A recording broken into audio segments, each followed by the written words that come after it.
A Kingdom's New Path. Washington, D.C., 1920. Margaret Lewis noticed an old statue in a neglected park whose base was inscribed with Major Vincent Doyle, as if the monument guarded secrets from another time. Chapter 1. The Sentinel's Gaze. The November wind, sharp and unforgiving, whipped around Margaret Lewis's ankles as she stood before the statue. It was tucked away in a forgotten corner of Meridian Hill Park, a place where the manicured lawns gave way to unruly weeds and the shadows of the city's grand monuments didn't quite reach. The bronze figure, a man in a World War I uniform, was streaked with green, the verdigris of time and neglect clinging to him like a shroud. His posture, even in metal, suggested a weary vigilance, a perpetual watch over something unseen. Margaret shivered, pulling her old coat tighter. It wasn't just the cold. The statue's base was what had drawn her in. Simple, blocky granite, it bore only a few words, deeply etched. Major Vincent Doyle. No dates, no regimente, no floveria epitaph. Just the name and the rank, a stark declaration in a city overflowing with verbose memorials. Margaret had stumbled upon him quite by accident, taking a detour through the park to avoid the bustling crowds on 16th Street. She'd been on her way back from the Library of Congress, her arms laden with research materials for her latest article apiece on the overlooked contributions of women in wartime hospitals. The irony wasn't lost on her. She was searching for forgotten stories, and here was one, standing silent and green in the fading afternoon light. Margaret traced the letters of his name with a gloved finger. Major Vincent Doyle, she murmured, the sound swallowed by the wind. The name resonated with a faint, almost imperceptible familiarity, a whisper from the edges of her memory. She'd spent the last 2 years immersed in the war, poring over casualty lists, hospital records, and personal accounts, trying to piece together the fragmented narratives of those who had served. Had she encountered his name before? Perhaps in a footnote, a passing mention in a regimental history? She circled the statue slowly, studying the details. His uniform was meticulously rendered, the buttons, the belt, the folds of his greatcoat all captured with a sculptor's precision. His face, though weathered by the elements, retained a certain strength, a quiet determination in the set of his jaw and the slight furrow of his brow. His eyes, however, were what held her captive. They seemed to follow her, not in a menacing way, but with a profound sadness, a depth of sorrow that transcended the cold bronze. It was as if he were still witnessing the horrors he had seen, still bearing the weight of some unspoken burden. Margaret had always been drawn to the untold stories, the quiet tragedies that lay beneath the surface of official histories. The war, with its grand narratives of heroism and sacrifice, often obscured the individual experiences, the personal losses, the shattered dreams. She felt a sudden, inexplicable connection to this forgotten soldier, a sense of shared grief, even though she couldn't place him. She pulled a small notebook and pencil from her satchel. The pencil lead snapped almost immediately against the cold paper. She swore softly, sharpening it again with her penknife. The wind seemed to mock her efforts, scattering the wood shavings like fallen leaves. Finally, she managed to jot down the inscription, along with a brief description of the statue and its location. Major Vincent Doyle, she wrote, underlining the name twice. Meridian Hill Park. Overlooked. Forgotten. Why? The question hung in the air, unanswered. The light was failing rapidly now, the sky bleeding into shades of bruised purple and gray. The park, which had been relatively empty when she arrived, was now deserted. The only sound was the rustling of the wind through the bare branches of the trees and the distant hum of the city. Margaret felt a sudden chill, deeper than the November air. It was as if the statue, in its silence, was communicating something to her, a plea, a warning, a secret waiting to be uncovered. She looked up at his face again, searching for some clue, some hint of the man he had been. "Who were you, Major Doyle?" she whispered, her voice barely audible above the wind. "And what secrets are you guarding?" A sudden gust of wind tore through the park, rattling the branches and sending a shower of dead leaves swirling around her. Margaret gasped, clutching her notebook to her chest. She felt a strange prickling sensation on the back of her neck, the feeling of being watched. She glanced around, but there was no one there. Only the silent sentinel, his bronze eyes fixed on some distant horizon, his secrets locked within. Margaret took one last look at the statue, a sense of unease settling over her.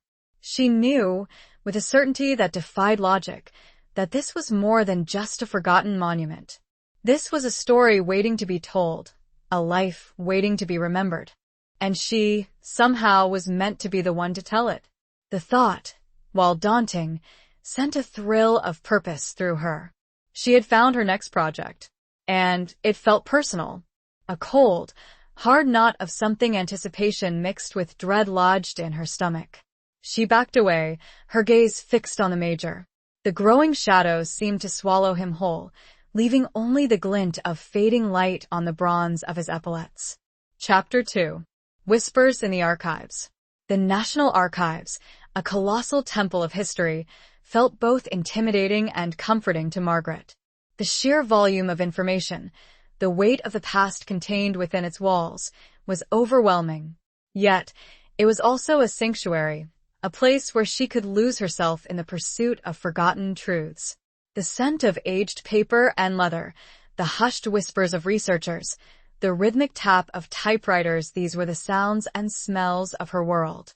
She spent the next several days immersed in the archive's vast collection of World War I records. She started with the obvious: military personnel files, casualty lists, regimental histories. She requested anything and everything related to a Major Vincent Doyle, hoping for a quick identification, a straightforward path to uncovering his story. But the initial searches yielded nothing.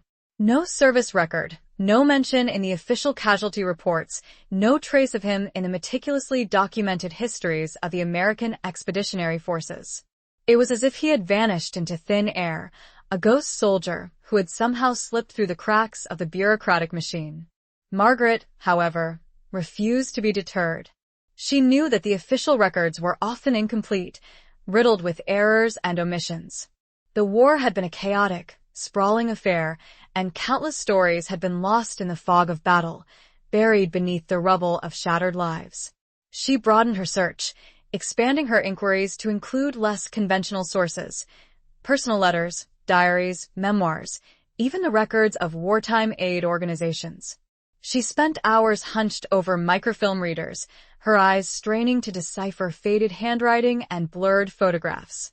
She meticulously transcribed names, dates, and places, hoping to find a connection, a thread that would lead her to Major Doyle. One afternoon, while sifting through a box of unsorted letters from soldiers serving in France, she stumbled upon a name that sent a jolt of recognition through her. The letter was written by a Captain Arthur Jenkins, addressed to his sister in Philadelphia. It was dated July 1918, and it described, in vivid detail, the horrors of the fighting in the Argonne Forest. "The shelling never stops, day and night," Jenkins wrote. "The air is thick with smoke and the stench of death. We've lost so many good men, including poor Major Doyle. He was taken in a particularly gruesome situation. I cannot bring myself to write the details. He was a brave man, a true leader. His loss is a blow to us all." Margaret's heart pounded in her chest. Here it was, the first concrete mention of Major Doyle she had found outside of the statue. He had existed. He had fought in the Argonne. And he had died there. But the cryptic nature of his death, the reluctance of Captain Jenkins to elaborate, only deepened the mystery. What had happened to him? Why was there no official record of his death? She carefully copied the relevant passage from the letter, her hand trembling slightly.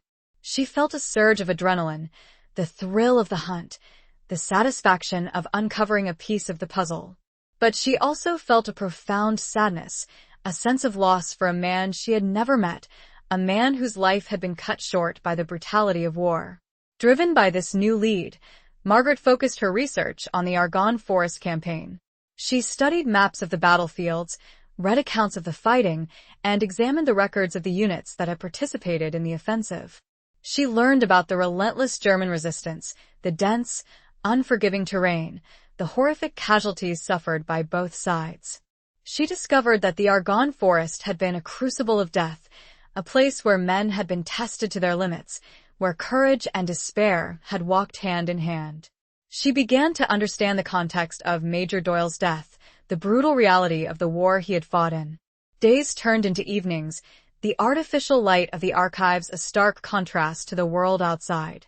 The only sounds accompanying Margaret's research were the soft clicks of the microfilm machine and the occasional rustle of turning pages. The name Major Vincent Doyle took on a life of its own, appearing in fragmented narratives and fleeting references.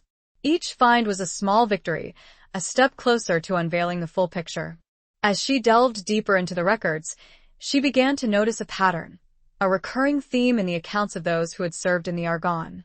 There were whispers of a secret mission, a covert operation that had gone terribly wrong. There were hints of betrayal, of espionage, of a conspiracy that reached to the highest levels of command. And, increasingly, these whispers seemed to be connected to Major Doyle. One evening, while reviewing a collection of declassified intelligence reports, she found a document marked top secret that had been partially redacted. The blacked-out sections obscured much of the text, but she was able to decipher a few key phrases. Doyle compromised enemy agent court-martial. Margaret felt a cold dread creep over her. The implications were clear. Major Doyle had been accused of treason. He had been betrayed, possibly by someone he trusted. And he had been court-martialed, his reputation destroyed. This explained the lack of official records, the deliberate erasure of his name from history. He had been deemed a traitor, a disgrace to his country. But Margaret couldn't reconcile this image with the man she had seen in the statue, the man with the sad, haunted eyes. She couldn't believe that he was a traitor. There had to be more to the story. There had to be a reason, an explanation, a truth that had been buried beneath layers of lies and deception. The silence surrounding his name was no longer just neglect, it was deliberate. And that made Margaret even more determined to break it. The archivist, a kindly older woman named Mrs. Peterson, approached her desk, her brow furrowed with concern. "Miss Lewis," she said softly, "it's closing time. You've been here for hours." Margaret looked up startled. She hadn't realized how late it had gotten. The reading room was empty, the other researchers long gone. She felt a pang of exhaustion, the accumulated fatigue of days spent poring over dusty records. "Thank you, Mrs. Peterson," she said, gathering her notes. "I just lost track of time." Mrs. Peterson smiled sympathetically. "It happens to the best of us," she said, "especially when we're chasing ghosts." Margaret hesitated, then decided to confide in the archivist. She showed her the passage from Captain Jenkins's letter and the redacted intelligence report. Mrs. Peterson listened intently, her expression growing serious. "This is intriguing," she said, handing the documents back to Margaret. "And dangerous. Be careful, Miss Lewis. Some secrets are best left buried." Margaret nodded, but she knew she couldn't turn back now. She had to find the truth, no matter the cost. As she left the archives, the cold night air hitting her face, she looked back at the imposing building, its columns silhouetted against the dark sky. Mrs. Peterson's words echoed in her mind. But Margaret knew some ghosts deserved to be heard. And she would be their voice. As she walked away, she knew the path ahead would be difficult, but she also knew she couldn't stop. Not until she knew the truth about Major Vincent Doyle. Chapter 3. A Photograph and a Promise. The photograph was tucked away in a small, leather-bound album, sandwiched between pictures of smiling soldiers and scenic views of the French countryside. Margaret had almost missed it, her eyes weary from scanning countless images in the Library of Congress's Prints and Photographs Division. It was a seemingly unremarkable snapshot, a group of officers standing in front of a makeshift tent, their faces blurred by the poor quality of the print. But something about the man standing slightly apart from the others caught Margaret's attention. He was tall and lean, with a familiar set to his jaw and a penetrating gaze that seemed to pierce through the decades. Even in the grainy image, she recognized him. It was Major Vincent Doyle. Margaret carefully removed the photograph from the album, her hands trembling slightly. The back of the photo was blank, offering no clues as to the date or location. But the uniforms and the surrounding landscape suggested it had been taken somewhere in France, probably during the war. She examined the other officers in the photograph, hoping to identify them, to find another link to Doyle. But their faces were unfamiliar, their identities lost to time. She noticed, however, that one of the officers was wearing the insignia of a medical corps. He was holding a small, leather bag, the kind used by doctors to carry their instruments. Margaret felt a flicker of hope. Perhaps this was a connection to the gruesome situation mentioned in Captain Jenkins's letter. Perhaps this doctor had witnessed Doyle's death, had known the circumstances surrounding it.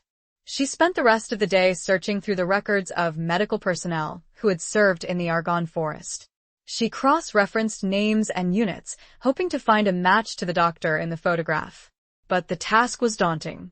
Thousands of doctors and nurses had served in the war, and their records were scattered across various archives and libraries. As the day wore on, Margaret began to feel discouraged. She had hit another dead end, another wall of silence surrounding Major Doyle.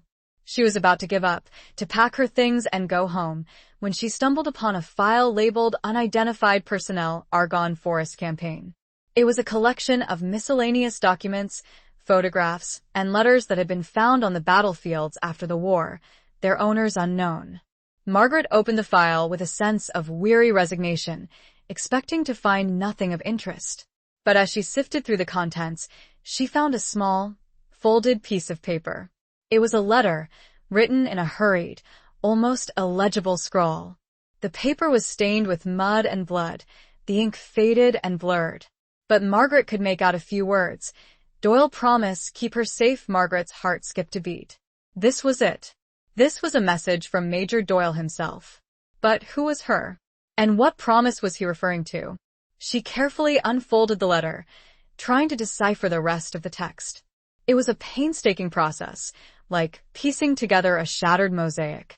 She used a magnifying glass and a strong light, slowly deciphering the words, one by one. As she read, the story began to unfold. The letter was addressed to a woman named Elise. It was a love letter, filled with passion and longing, but also with a sense of foreboding, a premonition of danger. My dearest Elise, Doyle wrote, I fear this may be my last letter to you. The fighting here is fierce, and the chances of survival are slim. But I want you to know that I love you, more than words can say. I made a promise to your father, on his deathbed, that I would keep you safe. I will do everything in my power to fulfill that promise, even if it costs me my life. Margaret felt a wave of emotion wash over her. The letter was heartbreaking, a testament to the enduring power of love in the face of death. It also revealed a new dimension to Major Doyle's story.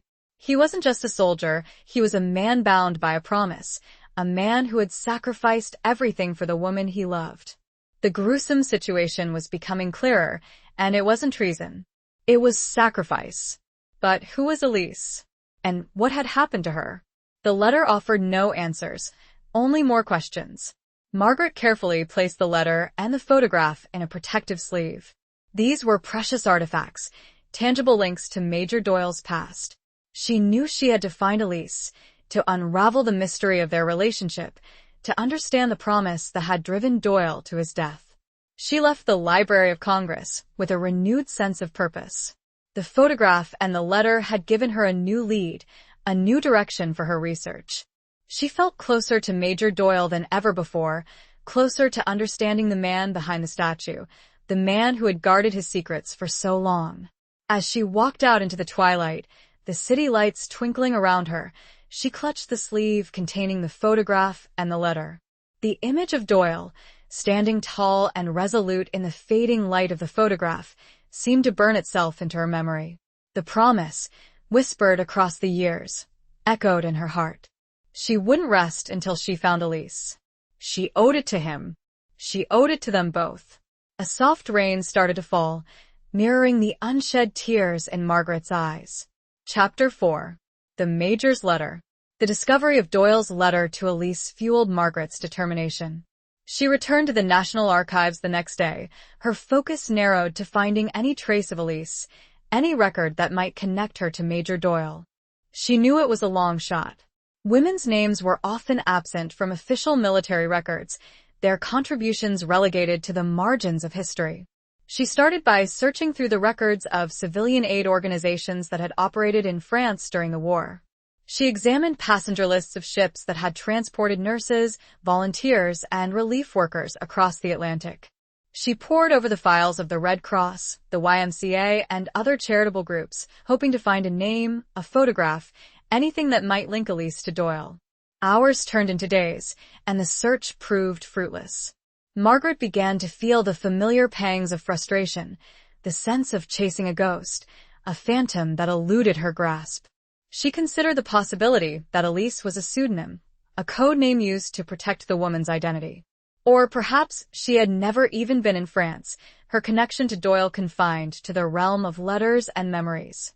Just as she was about to abandon her search, she stumbled upon a file containing the records of a small, independent organization called the American Women's Relief Corps. It was a group of wealthy, influential women who had privately funded and organized their own relief efforts in France, providing medical care, supplies, and support to American soldiers. Margaret scanned the list of volunteers, her eyes skimming over the names, most of them unfamiliar. Then she saw it. Elise Dubois. Her heart skipped a beat. The name resonated with a faint familiarity, a whisper from the edges of her memory. She checked the dates of service. 1917-1919. It matched the time frame of Doyle's service in France. She delved deeper into the file, her hands trembling with anticipation. She found a brief biographical sketch of Elise Dubois. She was the daughter of a prominent French diplomat who had died shortly before the war. She was fluent in English and French, and she had trained as a nurse before volunteering to serve in France. Margaret felt a surge of excitement. This was her. This was the woman Doyle had loved, the woman he had promised to protect. But there was no mention of Doyle in the file, no indication of their relationship. She continued to search, her eyes scanning the documents, looking for any connection, any clue. Then she found it. A small, handwritten note attached to Elise Dubois's application form. Recommended by Major Vincent Doyle, U.S. Army. Margaret felt a wave of relief wash over her. She had found the link, the confirmation of their connection. But the note also raised new questions. Why had Doyle recommended Elise? What was the nature of their relationship? And why had he been so determined to keep her safe? She decided to change her approach. Instead of searching for Elise in the records, she would search for her through Doyle. She returned to the fragmented intelligence reports she had found earlier, the ones that mentioned Doyle's court-martial. She re-examined the redacted sections, looking for any hint of Elise's name, any clue that might shed light on her involvement in Doyle's alleged treason. It was a painstaking process, like trying to reconstruct a shattered vase from a handful of shards. But Margaret was persistent, her determination fueled by a growing sense of empathy for Doyle and Elise, a couple caught in the crosshairs of war and betrayal. She used a variety of techniques to try to decipher the redacted text. She held the documents up to the light. She used different colored filters. She even tried applying a mild chemical solution to reveal the hidden ink. But nothing seemed to work. The blacked-out sections remained stubbornly opaque. Frustrated, she leaned back in her chair, staring at the ceiling. She felt like she was hitting a brick wall, a barrier of secrecy that she couldn't penetrate. She closed her eyes, trying to clear her mind, to think outside the box. Then it hit her. She remembered a technique she had read about, a method used by cryptographers to decipher coded messages. It involved analyzing the frequency of letters and words, looking for patterns and repetitions. She grabbed a fresh sheet of paper and began to transcribe the unredacted portions of the intelligence reports, focusing on the words and phrases that appeared most often. She noticed that the word rendezvous appeared several times, always in close proximity to Doyle's name. She also noticed the phrase coded message and the word transmitter. Margaret felt a chill run down her spine. She realized that Doyle hadn't been accused of simply passing information to the enemy. He had been accused of being part of a spy ring, a network of agents who were communicating with the Germans using a secret code. And Elise, was she part of this network? Was she the one who had betrayed him? Or was she an innocent victim, caught in a web of deceit and espionage? Margaret knew she had to find the answers. She had to uncover the truth about Doyle's court-martial, the truth about his relationship with Elise, the truth about the promise he had made. The weight of their story, of their secrets, pressed down on her. She felt a responsibility, a duty to bring their story to light, to give them the justice they deserved. She closed her eyes, and for the first time, she visualized them together, a shadowy, romantic image of two figures silhouetted against a war-torn landscape. She had to find the truth, no matter how painful it might be. The flickering fluorescent light of the archives seemed to hum in anticipation. Chapter 5. Echoes of the Argonne. Margaret's quest to understand the context of Major Doyle's court-martial led her to the historical records of the Meuse-Argonne offensive. The sheer scale of the battle was staggering. Over 1 million American soldiers had participated, fighting across a brutal landscape of dense forests, steep ravines, and heavily fortified German positions. It was the largest and bloodiest operation of the American Expeditionary Forces in World War I. She spent days poring over maps, battle plans, and after-action reports. She read first-hand accounts of the fighting, the stories of soldiers who had endured unimaginable horrors, relentless artillery barrages, poison gas attacks, hand-to-hand combat in the muddy trenches. She learned about the heroic charges, the desperate defenses, the staggering losses on both sides.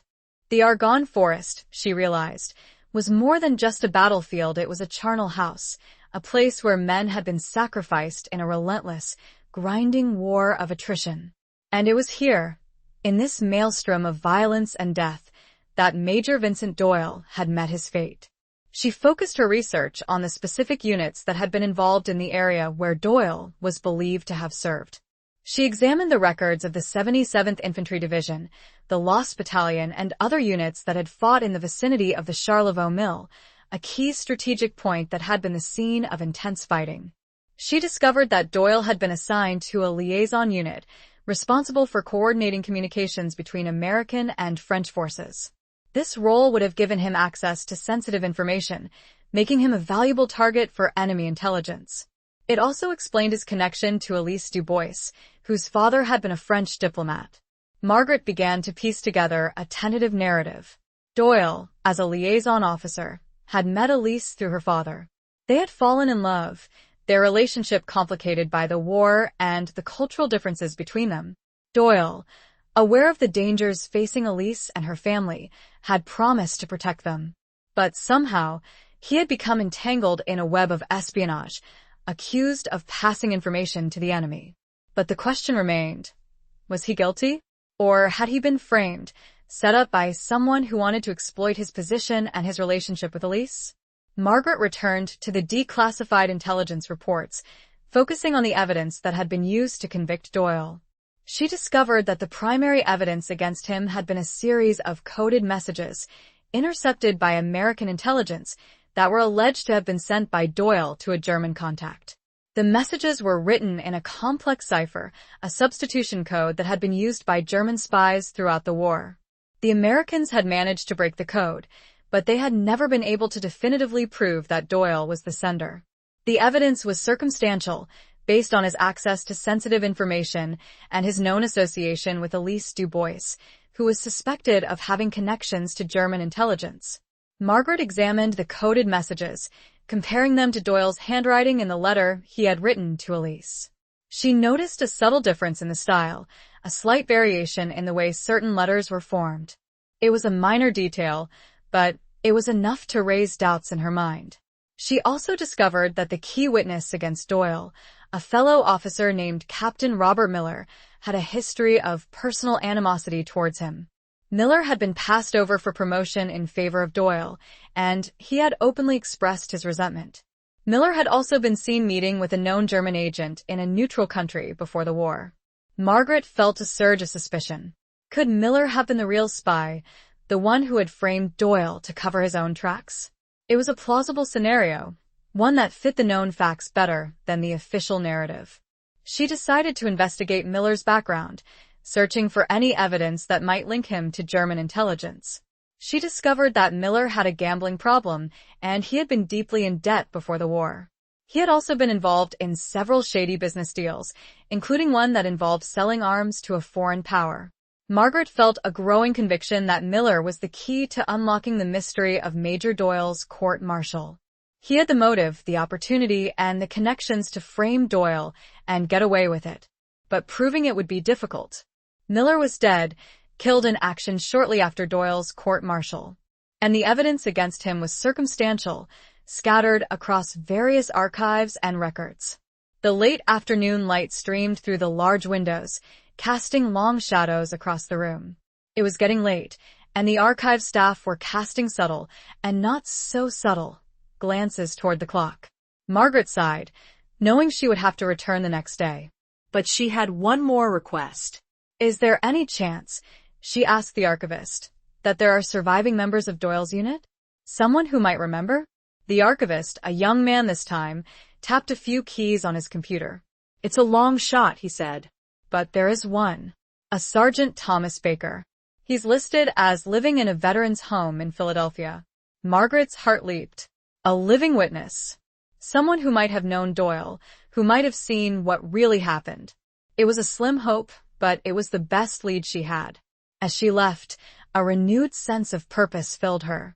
The echoes of the Argonne were calling, and she was ready to listen. The weight of proving a dead man innocent settled on her shoulders, heavier but more manageable than before. Chapter 6. The Nurse's Secret. The veteran's home in Philadelphia was a sprawling, red brick building, surrounded by manicured lawns and ancient oak trees. It was a place of quiet dignity, a refuge for the men who had survived the war, but who carried its scars, both visible and invisible. Margaret felt a sense of reverence as she walked through the front doors, the air thick with a scent of antiseptic and old memories. She found Sergeant Thomas Baker sitting in a sunlit corner of the common room, his wheelchair positioned near a window overlooking the gardens. He was a frail, elderly man, his face etched with the wrinkles of time and hardship. His eyes, though faded with age, still held a spark of intelligence, a flicker of the man he had once been. Margaret introduced herself, explaining her interest in Major Vincent Doyle. Baker's eyes widened slightly, a flicker of recognition passing across his face. "Doyle," he whispered, his voice raspy with age. "Major Doyle. Yes, I remember him. A good man. A brave man." Margaret felt a surge of hope. This was the confirmation she had been seeking, the validation of her belief in Doyle's innocence. She showed Baker the photograph she had found, the one of Doyle and the other officers in front of the tent. Baker took the photograph with trembling hands, his eyes scanning the faces. "That's him," he said, pointing to Doyle. "And that's Dr. Moreau. He was our battalion surgeon." Margaret felt another piece of the puzzle fall into place. Dr. Moreau, the medical officer in the photograph, was likely the one who had treated Doyle after he was wounded. He might have known the circumstances of his death, the gruesome situation mentioned in Captain Jenkins's letter.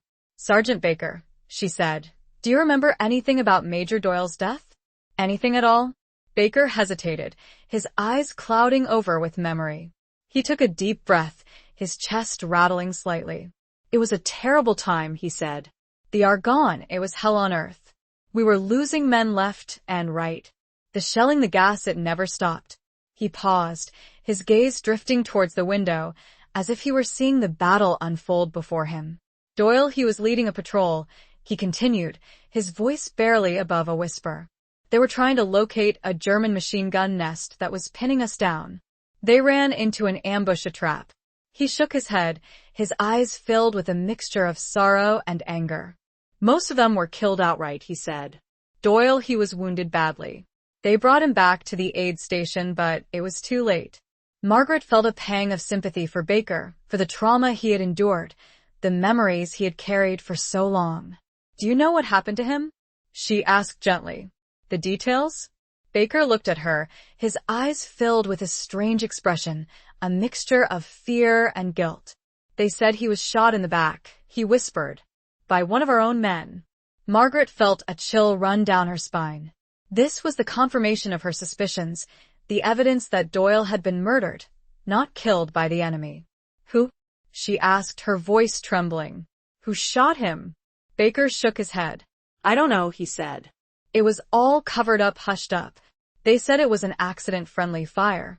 But we all knew it was murder. He looked at Margaret, his eyes pleading. He wasn't a traitor, he said. Doyle, he was a good man. He wouldn't betray his country. He loved a woman, a French nurse. Elise, I think her name was. Margaret's heart skipped a beat.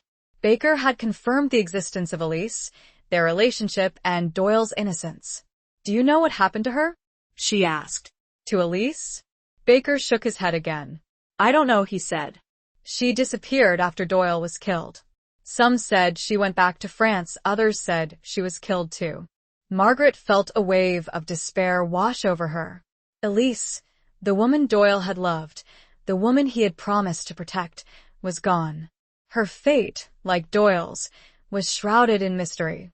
She thanked Baker for his time, for his willingness to share his memories. As she left the veteran's home, the sun setting behind the trees, she felt a renewed sense of determination. She had to find Elise, to uncover the truth about her fate, to bring closure to this tragic story. The secret was out, but there was still a long journey. She knew her next step. She had to find Dr. Moreau, or at least his records. He was the one who had treated Doyle, the one who might have known the truth about his death. He was the key to unlocking the final piece of the puzzle. As she drove away from the veteran's home, the image of Sergeant Baker, sitting alone in his wheelchair, his memories his only companions, stayed with her.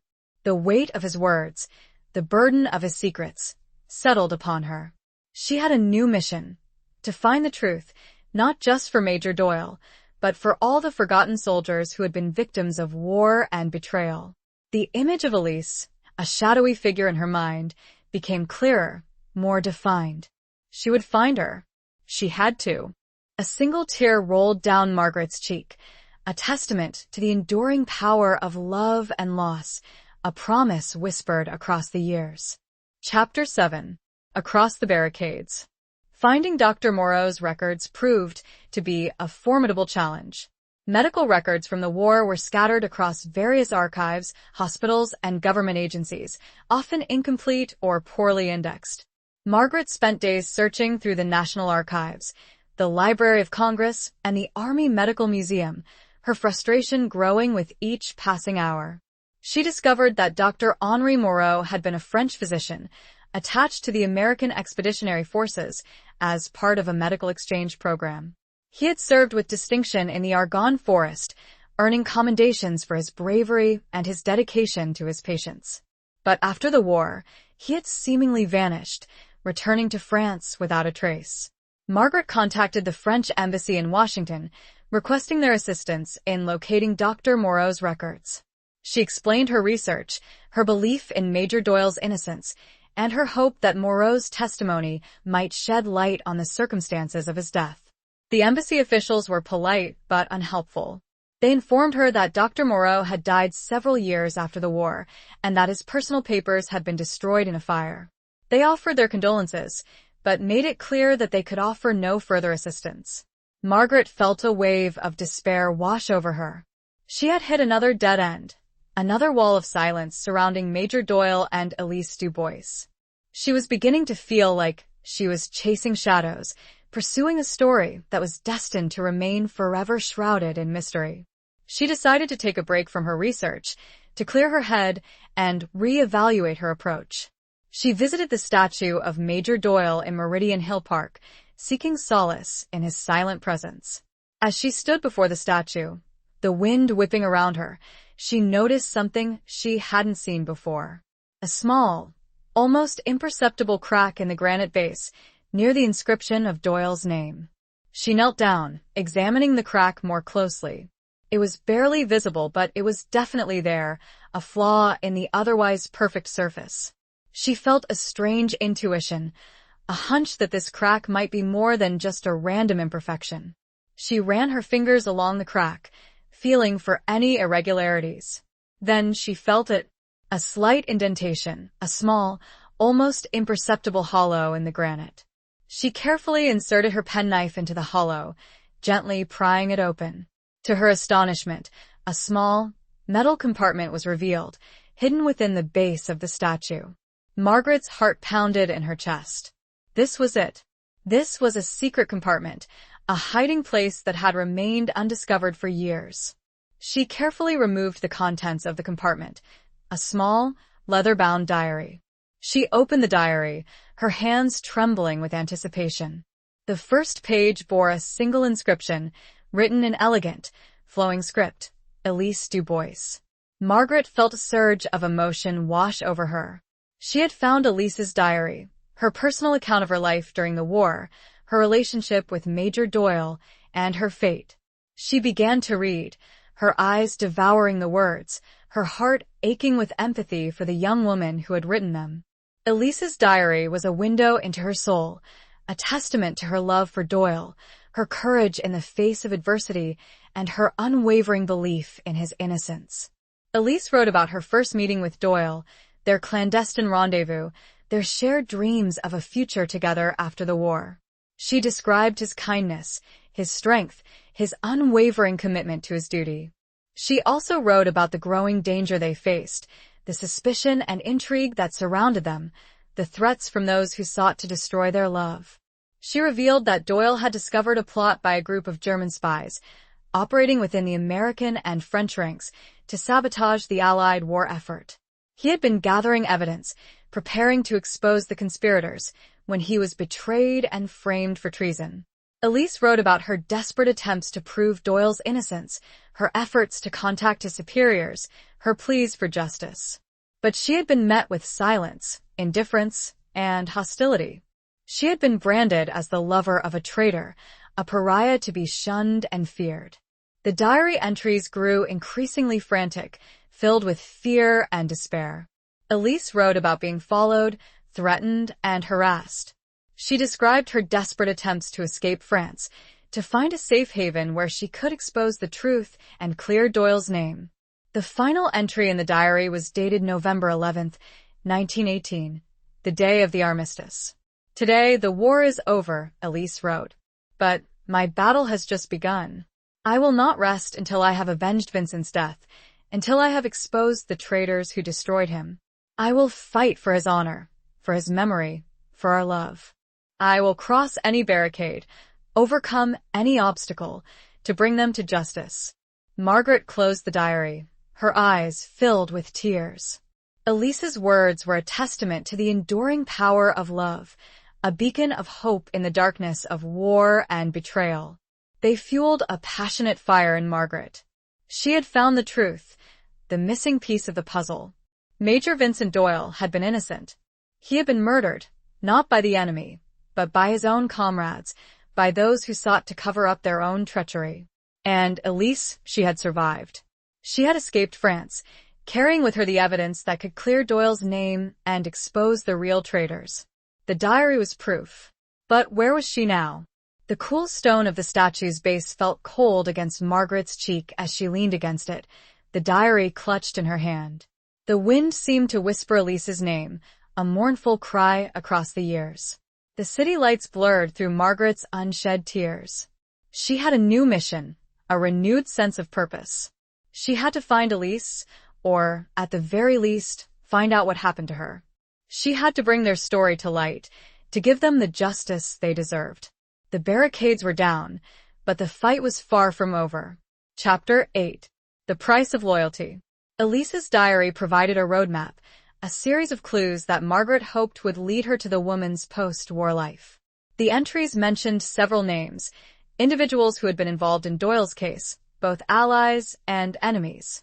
Margaret decided to start with the allies, those who had known Doyle and Elise, and who might have had information about her whereabouts after the war. She returned to Sergeant Thomas Baker, the veteran she had interviewed in Philadelphia. She showed him Elise's diary, reading aloud passages that described Doyle's love for Elise and his determination to protect her. Baker listened intently, his eyes filled with a mixture of sadness and recognition. "Yes," he said, his voice trembling. "That sounds like Doyle. He was a good man, a true gentleman. He loved that woman more than anything. Margaret asked Baker if he knew anything about Elise's plans after Doyle's death, if he had heard any rumors or whispers about her fate. Baker hesitated, his brow furrowed in thought. There was talk, he said, his voice barely above a whisper. Some said she was working with a resistance group helping Allied soldiers escape from behind enemy lines. Margaret's heart skipped a beat. This was a new lead, a potential connection to Elise's post-war life. "Do you know the name of the group?" she asked. "Or where they operated?" Baker shook his head. "I don't know," he said. "It was all very secretive, very dangerous. But I heard she was using a different name, a code name." Margaret pressed Baker for more details, but he couldn't remember anything else. He had heard the rumors secondhand, from other soldiers who had been evacuated from France. Margaret thanked Baker for his help, promising to keep him informed of her progress. She left the veterans' home with a renewed sense of hope, but also with a growing sense of urgency. Elise had been involved in dangerous work, risking her life to help others. She might still be in danger, even after the war. Margaret decided to shift her focus to the French resistance groups that had operated during the war. She contacted historians, archivists, and researchers who specialized in the French resistance, hoping to find someone who might have information about Elise Dubois, or her code name. She spent weeks searching through archives, libraries, and online databases, her efforts hampered by the fact that many resistance records were still classified or had been destroyed during the war. Just as she was about to give up, she received an email from a French historian, Dr. Jean-Pierre Dubois, a distant relative of Elise. Dr. Dubois informed her that he had been researching his family history, and he had come across several references to Elise in his grandfather's letters. His grandfather had been a member of a resistance network called Le Coq Rouge, the Red Rooster, and he had worked closely with a woman known as La Colombe the Dove. Margaret's heart pounded in her chest. This was it. La Colombe was Elise's code name. Dr. Dubois shared with Margaret the information he had gathered about La Colombe. She had been a key figure in the Le Coq Rouge network, responsible for coordinating the escape of hundreds of Allied soldiers and airmen from occupied France. She had been known for her bravery, her intelligence, and her unwavering commitment to the cause of freedom.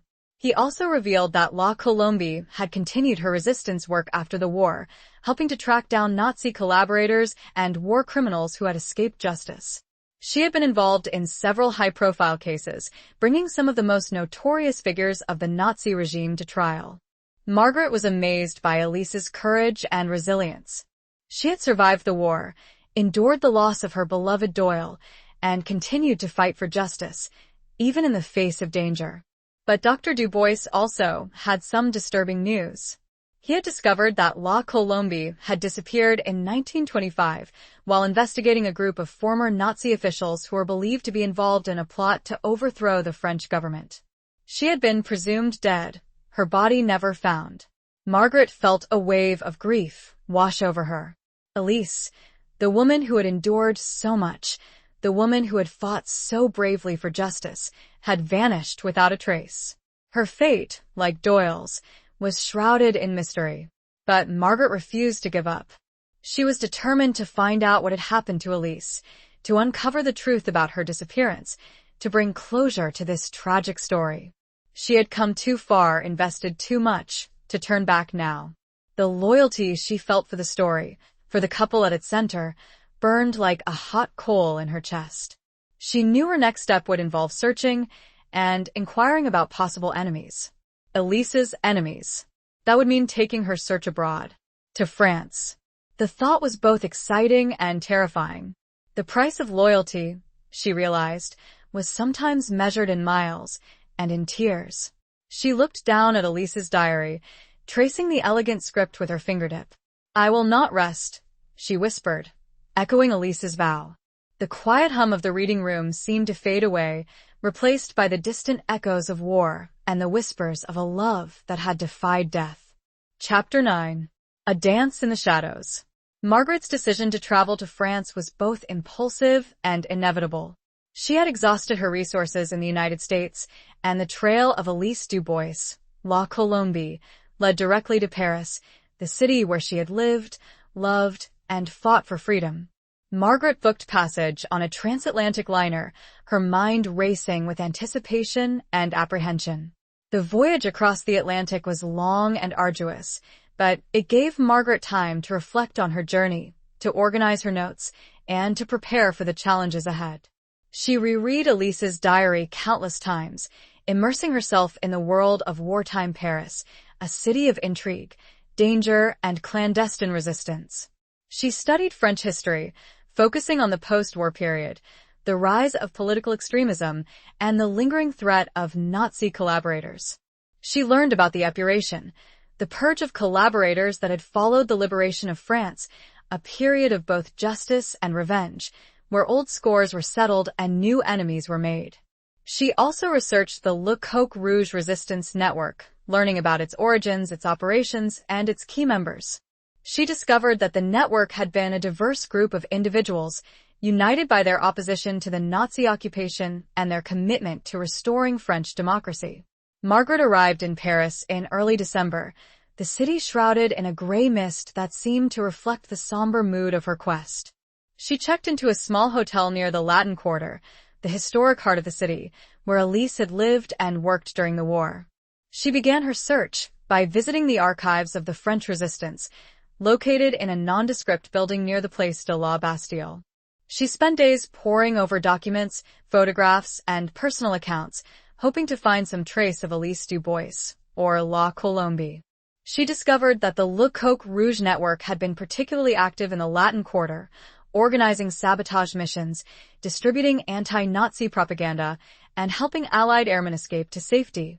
Elise had been a key figure in these operations, using her knowledge of the city, her fluency in English and French, and her connections to the pre-war diplomatic community to great advantage. Margaret also learned that Elise had been involved in a particularly dangerous mission in the final days of the war, helping to smuggle a group of Jewish children out of Paris before they could be deported to concentration camps. She had risked her life to save these children, defying the Nazi authorities and their collaborators.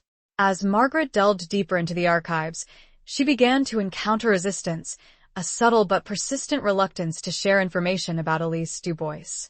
The archivists were polite but evasive, their answers vague and noncommittal. She sensed that she was being stonewalled, that there were secrets being kept, truths being concealed. She decided to change her approach, to seek out former members of the Le Coq Rouge network who might be willing to talk to her. She used the contacts provided by Dr. Jean-Pierre Dubois, Elise's distant relative, to track down several elderly veterans of the resistance. She met with them in cafes, in their homes, in quiet corners of parks, listening to their stories, their memories of the war, their recollections of La Colombe. They described her as a courageous, intelligent, and compassionate woman, a natural leader who had inspired those around her. They spoke of her with admiration and respect, but also with a sense of sadness, a recognition of the sacrifices she had made. One veteran, a former radio operator named Pierre Dubois, no relation to Elise's family, revealed that Elise had been involved in a romantic relationship with an American officer, a Major Vincent Doyle. He confirmed that Doyle had been framed for treason and that Elise had been determined to clear his name. Pierre also revealed that Elise had been investigating a group of former Nazi collaborators who were involved in a plot to destabilize the French government. He said that she had been close to uncovering their identities when she suddenly disappeared. They silenced her, Pierre said, his voice filled with anger and regret. They killed her just like they killed her American. Margaret felt a chill run down her spine. This was the confirmation of her worst fears. Elise had been murdered, her quest for justice cut short by those who sought to protect their own secrets. But Pierre also gave Margaret a new lead. He said that Elise had been working with a former French intelligence officer, a man named Jean-Luc Montand, who had been investigating the same group of collaborators. Montand, he was obsessed with finding Elise's killers, Pierre said. He believed they were connected to a powerful network that reached into the highest levels of government. Margaret knew she had to find Montand. He was the key to unlocking the final piece of the puzzle, the truth about Elise's disappearance and the identity of her killers. The dance in the shadows was becoming a deadly game, and Margaret was determined to find the lead dancer. She had to. The Parisian rain fell softly outside, blurring the lights of the city. Margaret looked at Pierre, his aged face a map of wartime memories. "Thank you," she said, her voice thick with emotion. "You've given me hope." He nodded, a glimmer of something, perhaps pride, perhaps sadness in his eyes. The price of truth, Margaret realized, was sometimes measured in lifetimes. And she was willing to pay it. Chapter 10. The General's Daughter. Finding Jean-Luc Montan proved to be more difficult than Margaret anticipated. The former intelligence officer had seemingly vanished, leaving no trace of his whereabouts. Margaret contacted the French authorities, requesting their assistance, but they were uncooperative, claiming that Montan was a sensitive matter and that they could not disclose any information about him. She visited the offices of several newspapers and magazines, hoping to find journalists who might have known Montan or who had reported on his investigations. But she was met with silence, indifference, or outright hostility. It seemed that Montan was a taboo subject, someone who was best forgotten. Margaret began to feel a sense of frustration and despair. She had come so far, uncovered so much, but she was still unable to find the one person who could help her solve the mystery of Elise Dubois's disappearance. She considered the possibility that Montan was dead, that he had met the same fate as Elise. Just as she was about to give up, she received a cryptic message, slipped under her hotel room door. It was a single sheet of paper, bearing a handwritten address and a time. 10 Rue de la Paix, 10 a.m. Margaret's heart pounded in her chest. This was it. This was a message from Montan, or someone who knew him. She decided to take a chance, to follow the instructions, even though she knew it could be a trap. She arrived at the address the next morning, her nerves on edge. It was a small, unassuming antique shop, located in a quiet side street near the Place Vendôme. The shop was filled with dusty furniture, old paintings, and forgotten relics of the past. Margaret entered the shop, her eyes scanning the dimly lit interior. An elderly woman, with silver hair and piercing blue eyes, greeted her from behind the counter.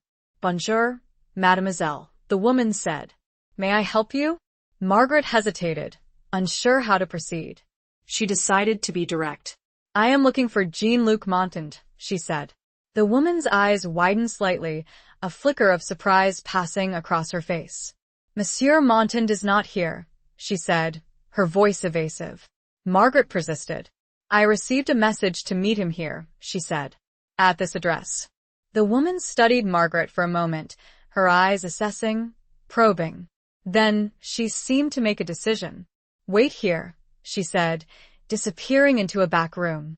Margaret waited, her heart pounding in her chest. She was unsure what to expect, whether she was walking into a trap or finally finding the answers she sought. After a few minutes, the woman returned, followed by a tall, imposing man with graying hair and a stern expression. It was Jean-Luc Montan. Montan looked at Margaret, his eyes filled with a mixture of suspicion and curiosity. "Who are you?" he asked, his voice sharp and authoritative. "And why are you looking for me?" Margaret introduced herself, explaining her research, her discovery of Elise Dubois's diary, and her belief that Montan held the key to unlocking the mystery of her disappearance. Montan listened intently, his expression unreadable. When Margaret finished, he remained silent for a moment, his eyes studying her face. "Elise Dubois," he said, his voice barely above a whisper. "I haven't heard that name in years." He paused, his gaze drifting towards the window, as if he were seeing a ghost from the past. "She was a remarkable woman," he said. "Brave, intelligent, and utterly dedicated to justice." Margaret felt a surge of hope. Montan was willing to talk, to share his knowledge of Elise and her fate. "I know she was investigating a group of former Nazi collaborators," Margaret said, "and that she disappeared while pursuing them." Montan nodded. "She was close, very close," he said. "She had uncovered evidence that implicated some of the most powerful men in France in a conspiracy to undermine the government. He revealed that the collaborators were part of a secret organization known as La Cagoule the Hood, a far-right group that had been active in France before and during the war. They had collaborated with the Nazis, and after the war, they had sought to regain power, using their wealth and influence to manipulate the political system. Elise had discovered their plan to stage a coup d'etat, Monton said, to overthrow the Republic and install a fascist regime. Margaret was shocked by the revelation. She had known that Elise was investigating a dangerous group, but she hadn't realized the scale of the conspiracy, the threat it posed to French democracy. "And what happened to her?" Margaret asked, her voice trembling. Monton looked at Margaret, his eyes filled with a mixture of sadness and anger. "They killed her," he said. "They silenced her before she could expose them." He revealed that he had been working with Elise, providing her with information and support. He had warned her about the danger, urged her to be careful, but she had been determined to continue her investigation. "I tried to protect her," Monton said, his voice cracking with emotion. "But I failed. They were too powerful, too ruthless." He told Margaret that he had spent years trying to find Elise's killers, to bring them to justice. But he had been thwarted at every turn, blocked by powerful forces within the government and the intelligence services. "They covered it up," he said. "They destroyed the evidence, silenced the witnesses. They made sure that Elise Dubois would be forgotten." Margaret felt a surge of anger and frustration. The injustice of it all, the corruption and deceit, was overwhelming. She was getting close to the entire truth, but it only intensified her sense of grief. "But who?" she asked. "Who was responsible?" Monton hesitated, his eyes darting around the room, as if he were afraid of being overheard. "The leader, the mastermind, was a man named General Armand Dubois," he revealed, his voice lowering to barely above a whisper. Margaret was stunned. "Dubois? But that was Elise's father," Monton finished. "Yes. General Armand Dubois, a celebrated war hero, a pillar of French society, was the leader of La Cagoule and the man who ordered Elise's death, his own daughter." The words hung in the air, heavy with the weight of betrayal and tragedy. The price of loyalty, Margaret realized, was sometimes measured in blood. The antique shop seemed to spin around her, the shadows deepening. She had found the truth, but it was more horrific than she could have ever imagined. A daughter, betrayed by her own father. A general's legacy built on murder and deceit. The story of Major Vincent Doyle and Elise Dubois, a love story tangled in a web of wartime espionage and political conspiracy. The Price of Freedom. Chapter 11. Scars of the Somme. The revelation that General Armand Dubois, Elise's own father, was responsible for her death sent Margaret reeling.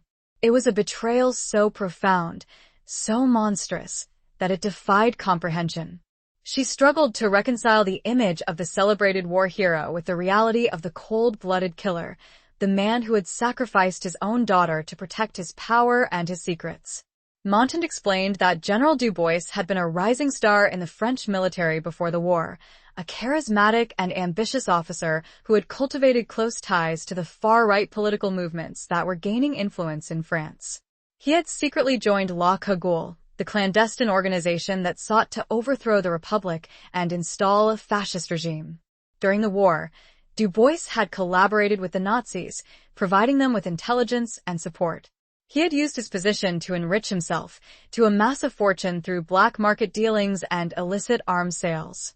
After the war, he had cleverly concealed his collaboration, presenting himself as a patriot and a hero. He was a master of deception, Monton said, his voice filled with bitterness. He fooled everyone, even his own daughter. Elise, unaware of her father's treachery, had idolized him, believing him to be a man of honor and integrity. She had followed in his footsteps, serving her country with courage and dedication.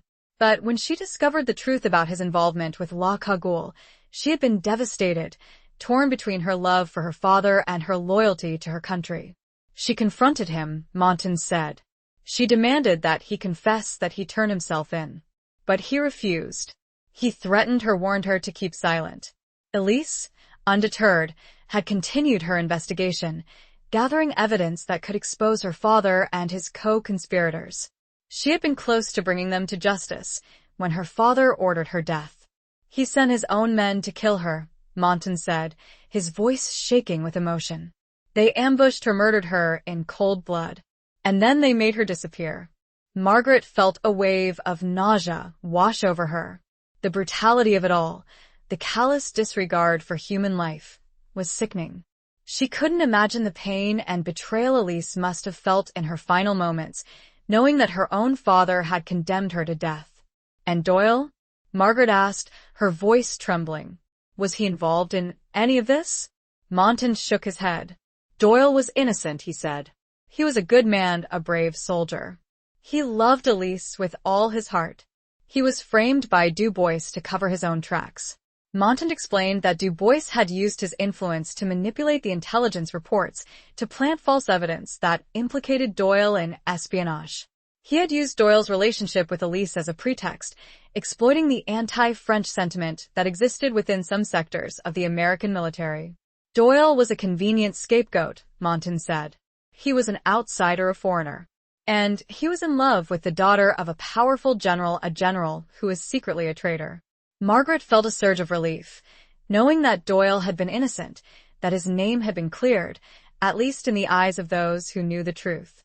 But she also felt a profound sadness, a sense of loss for the man who had been robbed of his life, his reputation, and his love. And the others? Margaret asked. The other members of La Cagoule? Were they ever brought to justice? Montan shook his head. Most of them escaped, he said. They were protected by powerful friends in the government, in the military, in the business world. They vanished into the shadows, their crimes unpunished. He explained that the French government, in the aftermath of the war, had been reluctant to pursue a thorough investigation of La Cagoule, fearing that it would destabilize the country, expose deep divisions within French society, and damage the reputations of prominent figures.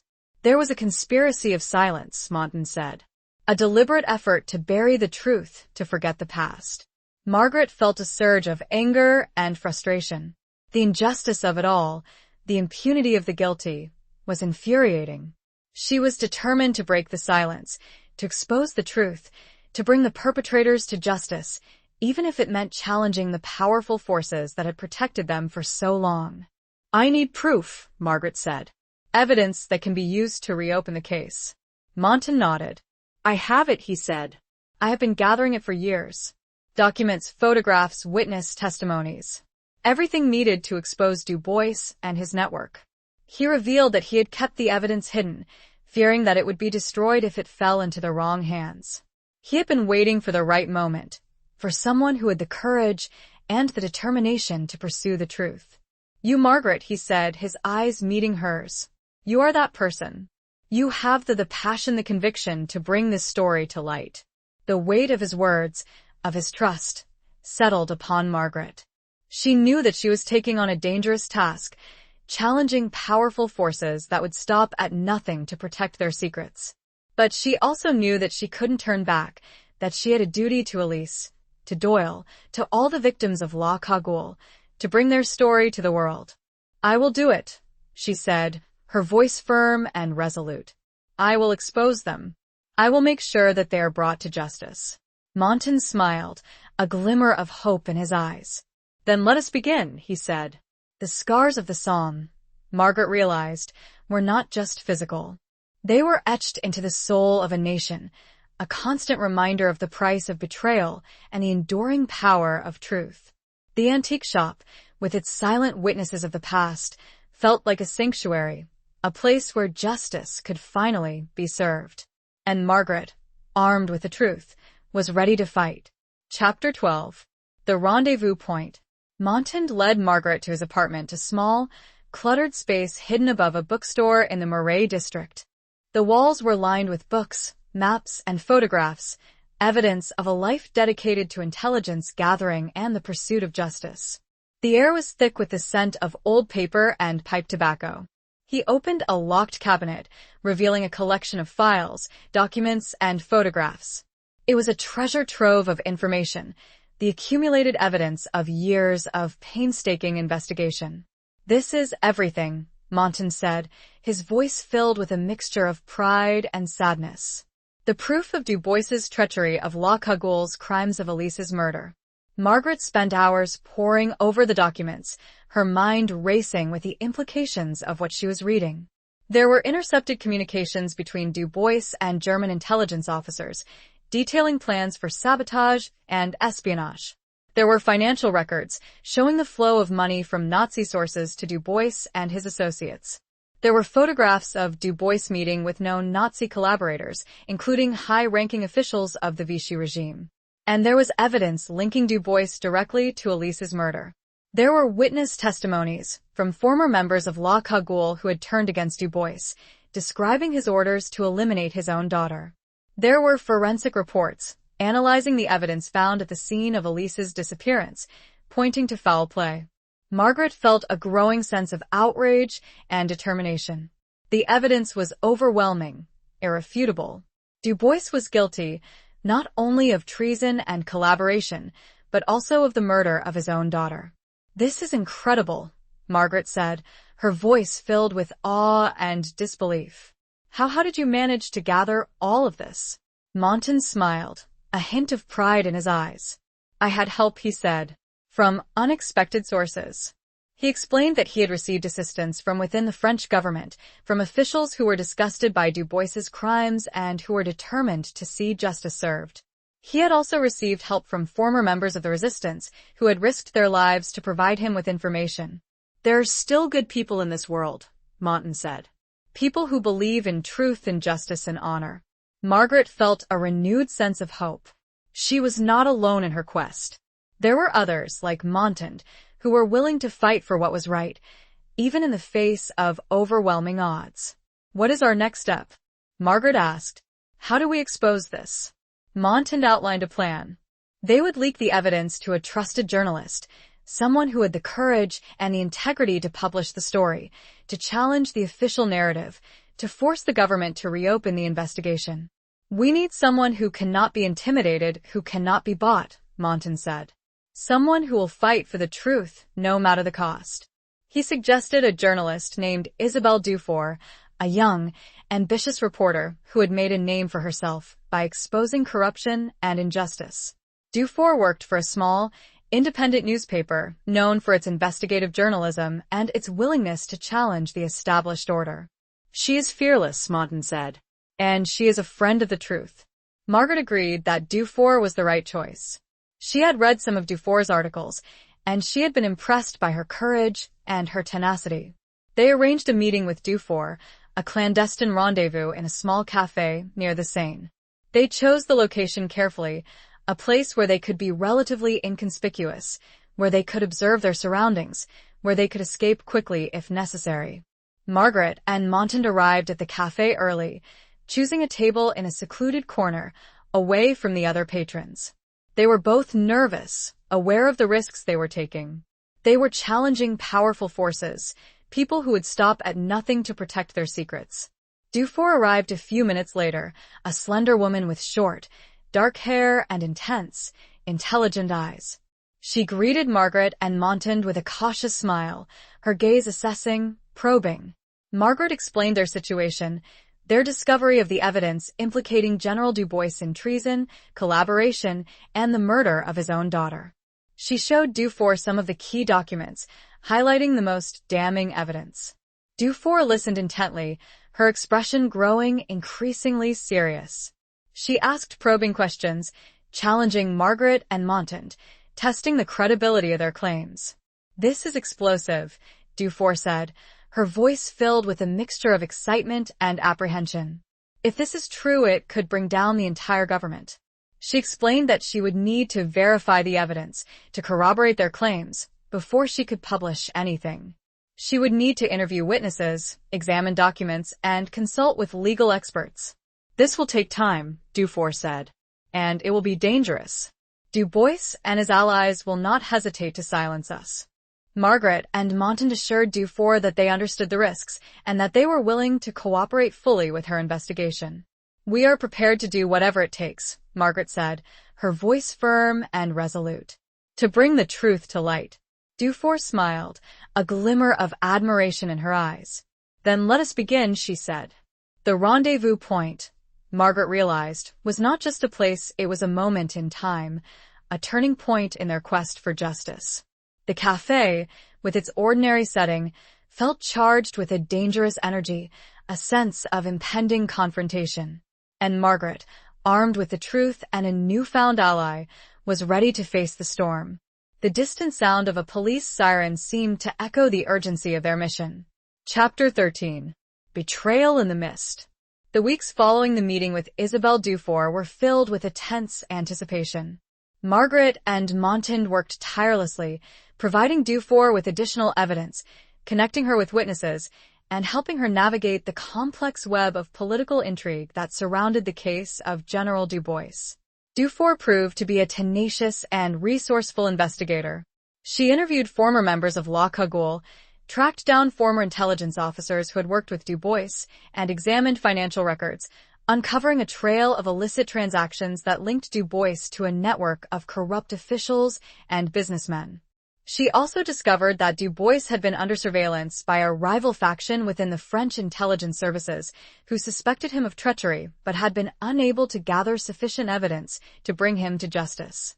These officers, now retired, provided Dufour with valuable information, confirming Montague's claims and adding new details to the story. As Dufour's investigation progressed, Margaret and Montague became increasingly aware of the danger they were in. They were being followed, their phones were tapped, and their movements were being monitored.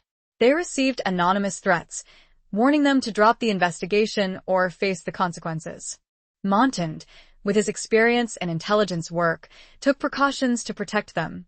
He changed their routines, varied their meeting places, and used coded language when communicating by phone. He also arranged for safe houses, places where they could go if they needed to disappear quickly.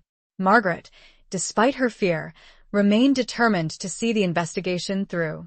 She had come too far, invested too much, to back down now. She was driven by a sense of justice, a commitment to Elise Dubois and Major Vincent Doyle, and a belief in the power of truth. One evening, Margaret and Montague were scheduled to meet with Dufour at a remote location outside of Paris, a small village nestled in the forest of Fontainebleau. Dufour had informed them that she had made a breakthrough, that she had uncovered evidence that directly linked Dubois to the order to kill Elise. They drove to the village in Montague's car, the countryside shrouded in a thick mist that reduced visibility to near zero. The atmosphere was eerie, unsettling, a reflection of the danger they were facing. As they approached the village, Montague suddenly slammed on the brakes, his eyes widening in alarm. "Ambush!" he shouted. "They're waiting for us." Margaret saw them then, shadowy figures emerging from the mist, their faces obscured by masks. They were armed with guns, their intentions clear. Montague quickly reversed the car, speeding away from the village, the attackers firing at them. Bullets shattered the rear window, showering Margaret and Montague with glass.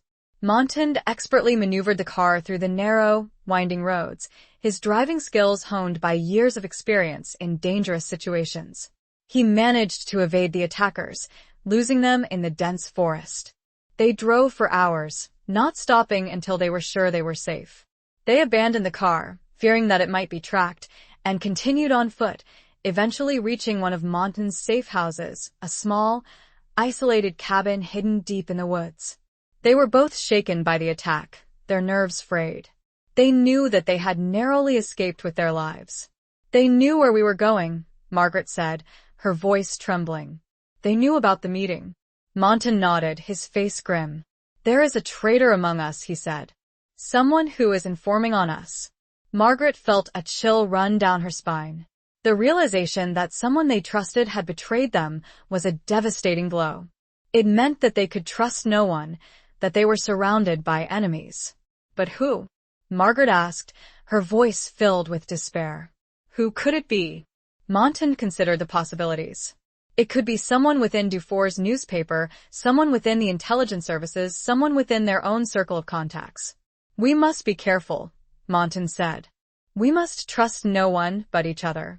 They spent the night in the cabin, trying to get some rest, but sleep eluded them. They were both on edge, their minds racing with suspicion and fear. The next morning, they received a message from Dufour, delivered by a trusted courier. Dufour informed them that she had survived the ambush, that she had managed to escape unharmed. But she also had disturbing news. She had discovered that the attackers were members of a paramilitary group linked to La Cagoule that was still active in France. The group was led by a former associate of General Dubois, a man named Jacques Dubois, the general's son, and Elise's brother. Margaret was stunned by the revelation. The betrayal cut even deeper than she had imagined. Not only had Elise been murdered by her own father, but her brother was now actively trying to prevent the truth from coming out. "He is protecting his father's legacy," Montan said, his voice filled with disgust. "And his own inheritance." The mist outside the cabin seemed to thicken, mirroring the moral fog that surrounded them. Margaret felt a renewed sense of determination. She would not be intimidated. She would not be silenced. She would expose the Dubois family, no matter the cost. "We must fight back," Margaret said, her voice firm and resolute.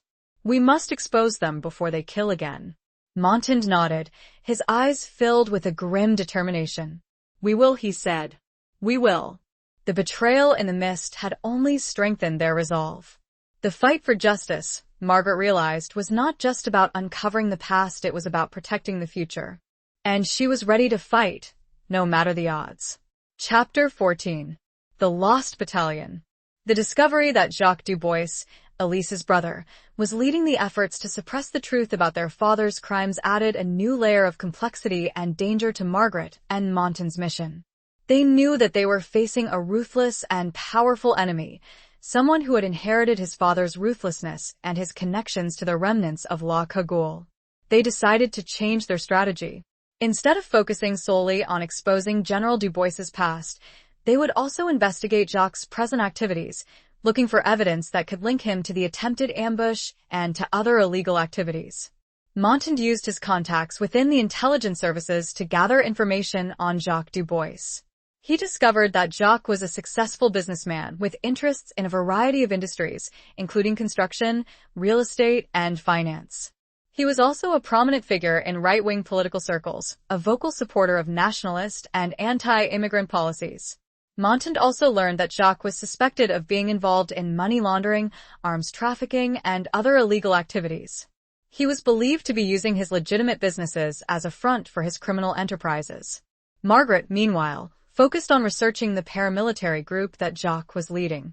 She discovered that the group was called Les Patriotes, the Patriots, a shadowy organization that claimed to be defending French values and traditions, but which was in reality a neo-fascist group with links to extremist movements across Europe.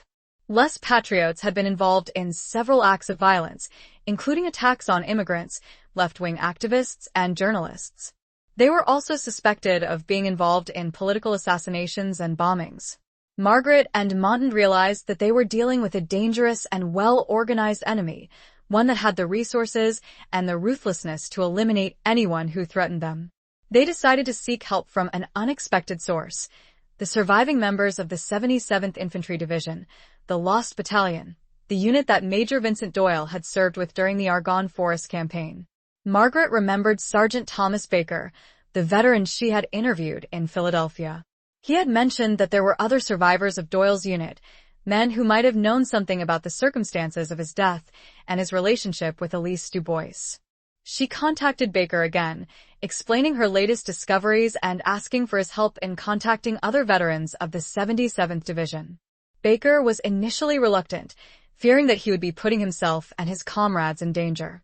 But Margaret convinced him that their testimony was crucial to exposing the truth about General Dubois and his son. Baker agreed to help, providing Margaret with a list of names and addresses of other surviving members of the Lost Battalion. Margaret contacted these men, traveling across the United States to interview them, listening to their stories, gathering their memories of Major Doyle and the events of the Argonne Forest campaign. She discovered that many of these men had harbored suspicions about Doyle's death, that they had never believed the official story that he had been killed by friendly fire. They had heard rumors of a conspiracy, of a cover-up, but they had been afraid to speak out, fearing that they would be punished or discredited. One veteran, a former medic named Joseph Miller, no relation to Captain Robert Miller, the officer who had testified against Doyle, revealed that he had treated Doyle after he was wounded. He said that Doyle's injuries were consistent with a gunshot wound to the back, fired at close range.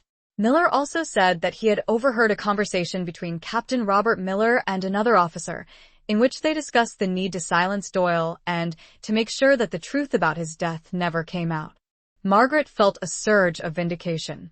This was the evidence she had been seeking, the confirmation that Doyle had been murdered, and that there had been a deliberate cover-up. She also learned that several members of the Lost Battalion had known Elise Dubois, that they had seen her with Doyle on several occasions. They described her as a beautiful, intelligent, and courageous woman who was deeply in love with Doyle. One veteran, a former intelligence officer named Samuel Johnson, revealed that he had worked with Elise on several occasions, using her as a source of information about the French resistance. He said that Elise had been a valuable asset, providing him with crucial intelligence about German troop movements and fortifications. Johnson also said that he had been aware of the relationship between Doyle and Elise, and that he had warned Doyle about the dangers of becoming involved with a French national. "I told him it was a mistake," Johnson said. "That it could compromise him, that it could put him in danger." Margaret realized that Doyle had been aware of the risks, but that he had been willing to take them, for the sake of his love for Elise. The veterans of the Lost Battalion provided Margaret with a wealth of information, corroborating her findings and adding new details to the story. They also provided her with a sense of moral support, a reminder that she was not alone in her quest for justice. The scattered, almost forgotten men became her strength. They were the missing piece, and they bolstered her determination. She returned to France, armed with the testimony of the Lost Battalion veterans, ready to confront Jacques Dubois and expose his crimes. The weight of history, of so many lost and betrayed, felt heavy on her shoulders, but she was ready. The Lost Battalion, she realized, was not just a group of soldiers, it was a symbol of all those who had been silenced by injustice. And she would be their voice. Chapter 15. A handful of ashes. Margaret and Monton decided to use the information gathered from the Lost Battalion veterans to pressure Jacques Dubois. They knew that Jacques was fiercely protective of his father's reputation, and that he would go to great lengths to prevent the truth about his father's crimes from coming out. They believed that if they could threaten to expose his father, they might be able to force him to reveal information about Elise's murder and the activities of Les Patriots. They arranged a meeting with Isabelle Dufour, the journalist, and shared with her the new evidence they had gathered. Dufour was impressed by the veterans' testimony, recognizing that it added significant weight to the case against General Dubois and his son. Dufour agreed to publish a series of articles, exposing the evidence of General Dubois's collaboration with the Nazis, his involvement in La Cagoule, and his role in the murder of his own daughter. She also agreed to publish the testimony of the Lost Battalion veterans, revealing the truth about Major Vincent Doyle's death and his relationship with Elise Dubois. The articles created a sensation in France, sparking a public outcry and calls for a new investigation into the Dubois family. The French government, facing mounting pressure from the media and the public, announced that it would reopen the investigation into the death of Elise Dubois and the activities of La Cagoule. Jacques Dubois, furious at the revelations, publicly denied the accusations against his father and himself. He claimed that the articles were part of a smear campaign orchestrated by his political enemies and by foreign agents seeking to destabilize France. He also launched a counteroffensive, using his wealth and influence to discredit Margaret, Monton, and Dufour. He hired private investigators to dig up dirt on them, he spread rumors and disinformation about them, and he threatened them with lawsuits and violence. Margaret, Monton, and Dufour were undeterred. They continued to work together, gathering more evidence, interviewing more witnesses, and preparing for the inevitable confrontation with Jacques Dubois. One evening, Margaret received a phone call from an anonymous source. The caller informed her that Jacques Dubois was planning to flee the country, that he was preparing to leave France with a large sum of money and a collection of incriminating documents. Margaret immediately contacted Monton and Dufour. They decided that they had to act quickly, that they had to prevent Jacques from escaping justice. They tracked Jacques to a private airfield outside of Paris, where he was preparing to board a small plane. They arrived at the airfield just as Jacques was about to take off. A confrontation ensued, a tense standoff between Margaret, Monton, Dufour, and Jacques Dubois and his bodyguards. Jacques, realizing that he had been cornered, became desperate. He pulled out a gun, threatening to shoot Margaret and Montague if they didn't let him leave. Montague, using his experience and intelligence work, managed to disarm Jacques, subduing him after a brief struggle. Jacques' bodyguards, seeing their leader captured, surrendered. The police arrived, alerted by Dufour, and arrested Jacques Dubois and his associates. They seized the plane, finding a large sum of money and a collection of documents, including evidence that linked Jacques to the attempted ambush on Margaret and Montague, and to other illegal activities. Jacques Dubois was charged with a variety of crimes, including conspiracy, obstruction of justice, money laundering, and attempted murder. He was held in custody, awaiting trial. The arrest of Jacques Dubois was a major victory for Margaret, Montague, and Dufour. They had exposed the truth about General Dubois and his son, and they had brought a dangerous criminal to justice. But the story was not yet over. Margaret was still determined to find out what had happened to Elise Dubois, to find her remains and give her a proper burial. Montague, using his contacts within the intelligence services, managed to obtain a copy of the original police report on Elise's disappearance. The report contained a detail that had been overlooked by previous investigators. A witness had reported seeing a car matching the description of General Dubois's vehicle near the location where Elise was last seen, on the night of her disappearance. The witness had also reported seeing a man resembling General Dubois dumping something into a nearby river. Margaret and Montague decided to investigate the river, hoping to find some trace of Elise. They hired a team of divers, who searched the riverbed for several days. Finally, after days of fruitless searching, the divers found something, a small, metal box, buried in the mud at the bottom of the river. Margaret and Montague were present when the box was opened. Inside, they found a handful of ashes, a few bone fragments, and a single, tarnished silver locket. Margaret recognized the locket. It was the one that Elise had worn in the photograph that Margaret had found in the Library of Congress, the one that Major Vincent Doyle had given to her as a token of his love. Margaret felt a wave of grief wash over her. She had found Elise, or at least, what remained of her. The woman who had fought so bravely for justice, the woman who had loved so deeply, had been reduced to a handful of ashes. They had the remains tested. It was confirmed. The ashes were Elise's. Margaret arranged for Elise's remains to be buried in a small cemetery near the village where she had grown up. She invited Montague and Dufour to attend the funeral, along with a few surviving members of the Le Coq Rouge resistance network. It was a simple, quiet ceremony, a tribute to a woman who had lived a life of courage, compassion, and unwavering commitment to justice. Margaret placed the silver locket on Elise's grave, a symbol of her enduring love for Major Vincent Doyle. As Margaret stood by Elise's grave, the wind whispering through the trees, she felt a sense of closure, a sense of peace. She had fulfilled her promise to Major Doyle, to Elise, to all those who had been victims of injustice. She had brought their story to light, and she had given them the justice they deserved. The handful of ashes, Margaret realized, was not just the end of a life, it was the seed of a new beginning, a reminder that even in the darkest of times, hope can still flourish. The French countryside, bathed in the soft light of the setting sun, seemed to whisper a silent thank you. Chapter 16. The Spy's Confession.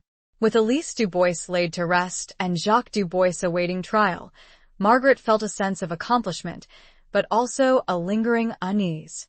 While the main perpetrators of the conspiracy had been brought to justice, there were still unanswered questions, loose ends that needed to be tied. She was particularly concerned about the role of Captain Robert Miller, the officer who had testified against Major Vincent Doyle, accusing him of treason.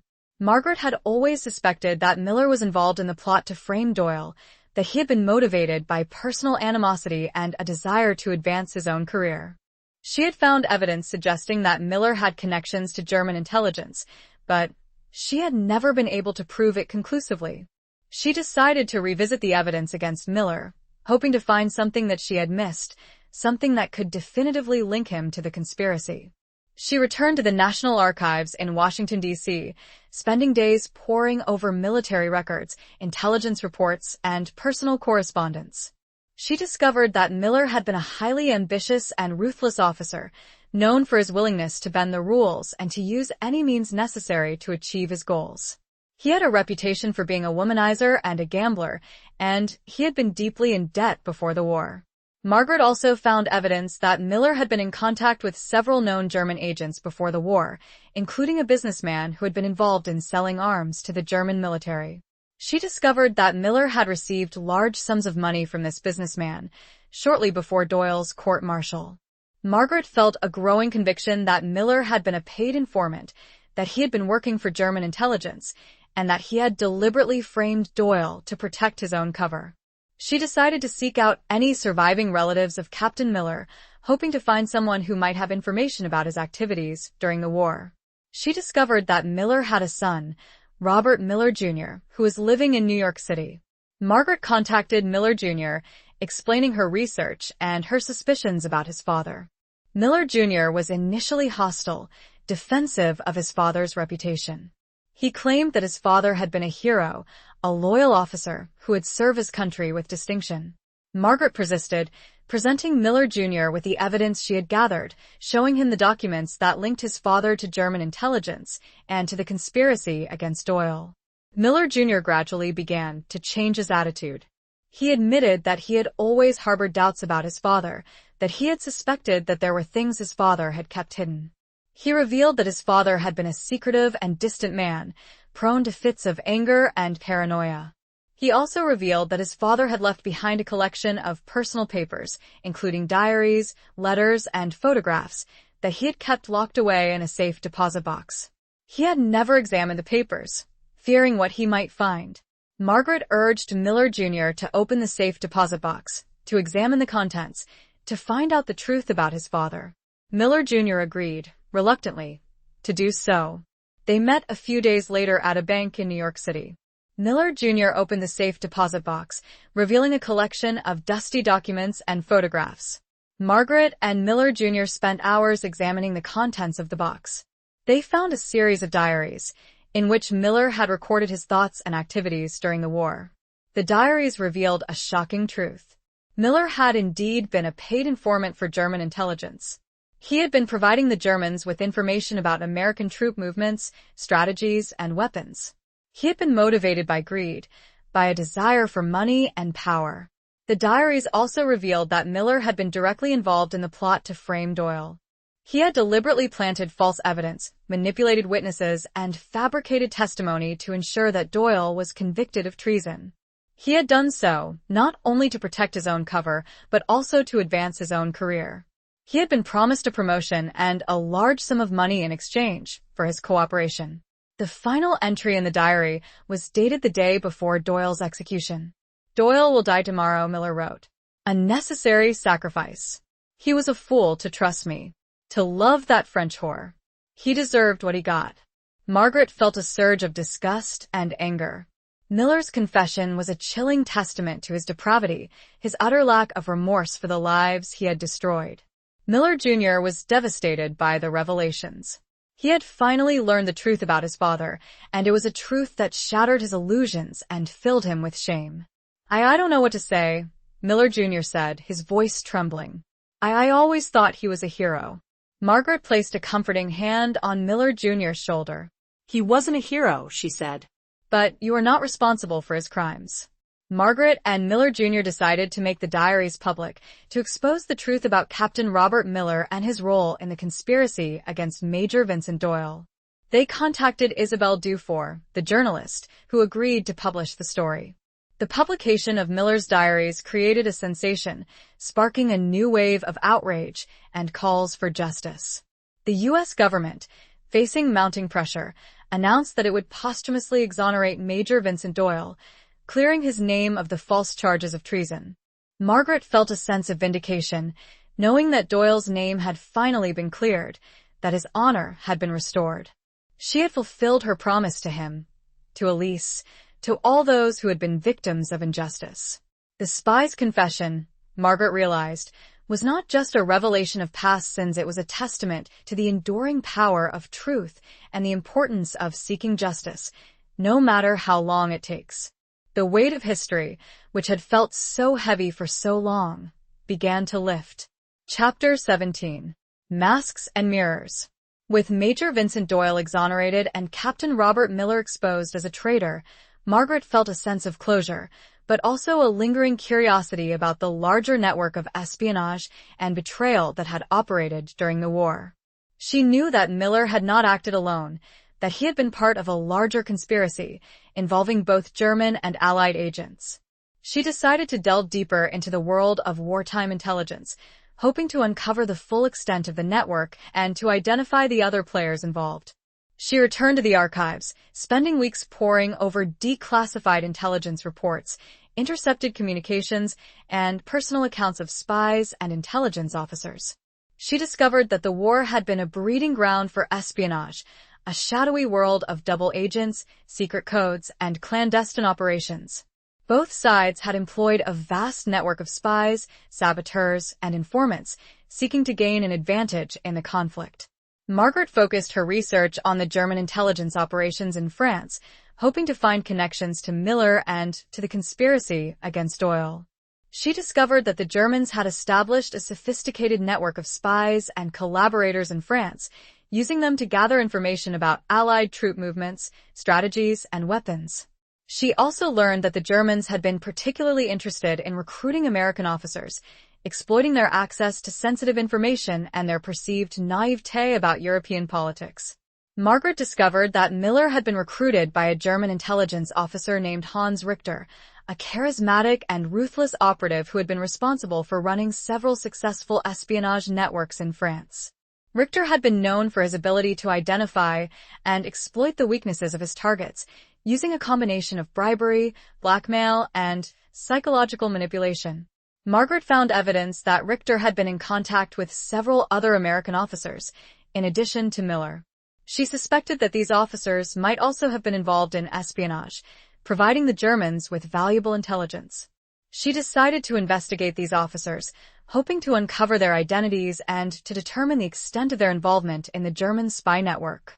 She tracked down their service records, examined their personal correspondence, and interviewed their surviving relatives and colleagues. She discovered that several of these officers had exhibited suspicious behavior during the war, including unexplained absences, unusual financial transactions, and contacts with known German agents. She also found evidence that some of these officers had been involved in the cover-up of Doyle's death, helping to suppress evidence and to silence witnesses. Margaret felt a growing conviction that she was uncovering a vast conspiracy, a network of betrayal that reached to the highest levels of the American military. She realized that Doyle had been just one victim of this network, that there were likely many others who had been framed, betrayed, or even murdered. She decided to share her findings with Isabelle Dufour, the journalist, who had been instrumental in exposing the truth about General Dubois and Captain Miller. Dufour was initially skeptical, fearing that Margaret was pursuing a conspiracy theory, a phantom network that existed only in her imagination. But Margaret presented Dufour with the evidence she had gathered, showing her the documents, the photographs, and the witness testimonies that linked these officers to German intelligence and to the conspiracy against Doyle.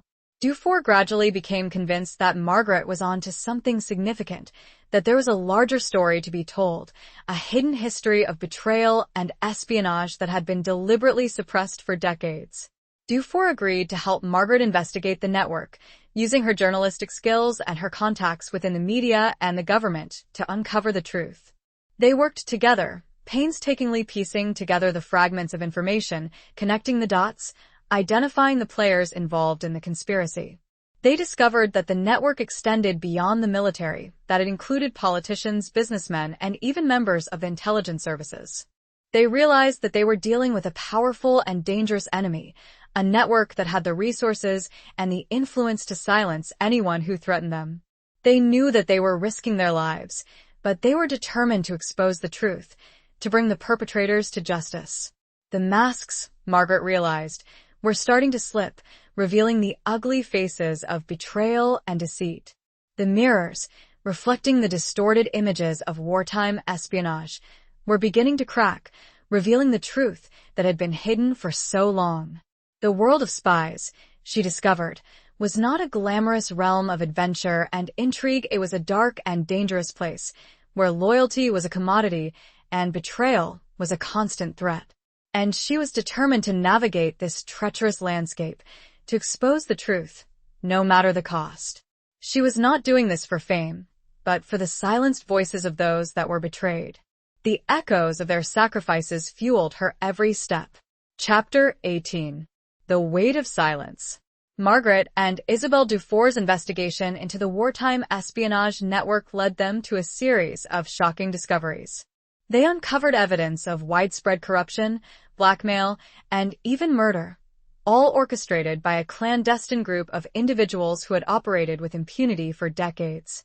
They identified several key players in the network, including high-ranking military officers, prominent politicians, and wealthy businessmen. These individuals had used their positions of power and influence to protect themselves and their associates, suppressing evidence, silencing witnesses, and manipulating the legal system.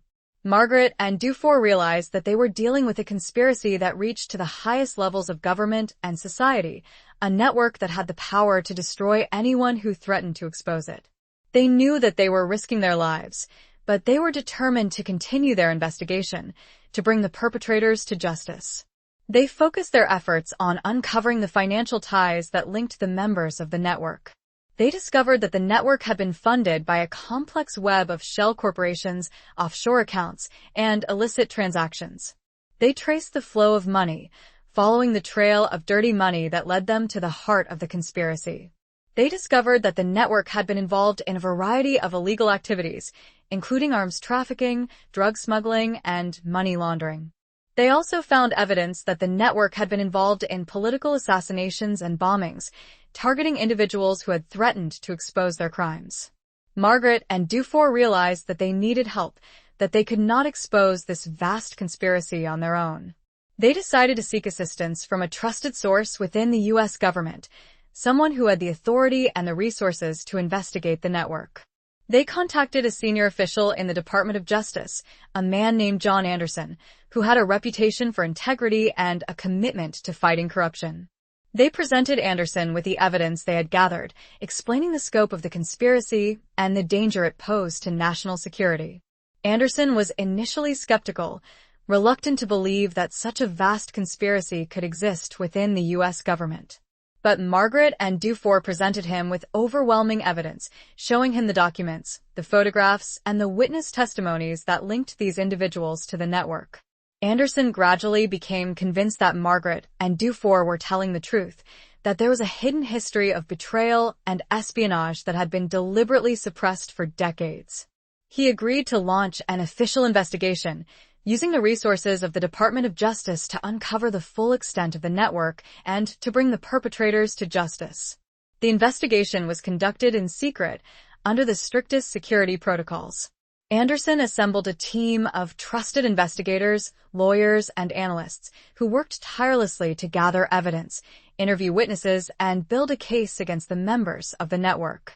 The investigation faced numerous obstacles, including resistance from within the government, attempts to discredit Margaret and Dufour, and threats of violence. But Anderson and his team persevered, determined to expose the truth and to bring the perpetrators to justice. As the investigation progressed, Margaret and Dufour continued to work with Anderson's team, providing them with information and support. They also continued to publish articles in Dufour's newspaper, exposing the evidence they had gathered and keeping the public informed about the progress of the investigation. The weight of silence, Margaret realized, was beginning to lift. The conspiracy that had been hidden for so long was finally being exposed. The truth was finally being revealed. But the fight was far from over. The members of the network were powerful and ruthless, and they would stop at nothing to protect themselves. Margaret and Dufour knew that they were still in danger, that they could be targeted at any moment. But they were not afraid. They had come too far, invested too much, to back down now. They were driven by a sense of justice, a commitment to the victims of the network, and a belief in the power of truth. The silence, Margaret knew, was about to be broken. The echoes of the past were about to be heard. And the world would finally learn the truth about the hidden history of betrayal and espionage that had shaped the course of the 20th century. The weight she felt was no longer the burden of secrecy, but the responsibility of revelation.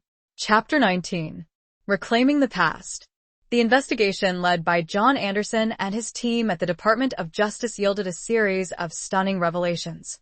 They uncovered a vast network of corruption and espionage that had infiltrated the highest levels of government, the military, and the business world. The investigation revealed that the network had been operating for decades, since the end of World War I, and that it had been involved in a wide range of illegal activities, including arms trafficking, drug smuggling, money laundering, political assassinations, and bombings. The investigation also confirmed Margaret and Dufour's findings about the role of General Armand Dubois and Captain Robert Miller in the conspiracy. It revealed that Dubois had been a key figure in the network, using his position of power and influence to protect his associates and to suppress any attempts to expose their crimes. The investigation also uncovered evidence that Miller had been a paid informant for German intelligence and that he had deliberately framed Major Vincent Doyle to protect his own cover and to advance his own career. The investigation led to the arrest and indictment of dozens of individuals, including high-ranking government officials, military officers, prominent businessmen, and former intelligence agents. The indictments included charges of treason, espionage, conspiracy, obstruction of justice, and murder. The trials of the accused were held in secret, under tight security, to protect the identities of witnesses and to prevent any attempts to disrupt the proceedings. The trials revealed a shocking story of betrayal, deceit, and corruption, a hidden history that had been deliberately suppressed for decades. The evidence presented at the trials was overwhelming, including documents, photographs, witness testimonies, and financial records. The accused, faced with the mountain of evidence against them, were unable to defend themselves. Many of the accused pleaded guilty, seeking to avoid lengthy prison sentences. Others were found guilty by juries, after lengthy and emotional trials. The trials resulted in the conviction of dozens of individuals, including some of the most powerful and influential people in the country. The conviction sent shockwaves through the government, the military, and the business world, exposing the extent of the corruption and espionage that had been hidden for so long. Margaret and Dufour attended the trials, watching as the perpetrators of the conspiracy were brought to justice. They felt a sense of vindication, knowing that their efforts had helped to expose the truth and to bring closure to the victims of the network. The U.S. government, in response to the revelations, launched a series of reforms aimed at preventing such a vast conspiracy from ever happening again. The reforms included stricter oversight of intelligence agencies, increased transparency in government operations, and tougher penalties for corruption and espionage. The story of Major Vincent Doyle and Elise Dubois, the love story that had been at the heart of Margaret's quest, was finally brought to light. The U.S. government officially recognized Doyle's service and sacrifice, and his name was cleared of the false charges of treason. Elise Dubois was also recognized for her courage and her contributions to the French resistance. The French government awarded her a posthumous Medal of Honor, recognizing her bravery and her dedication to freedom. Margaret, having completed her quest, felt a sense of peace and fulfillment.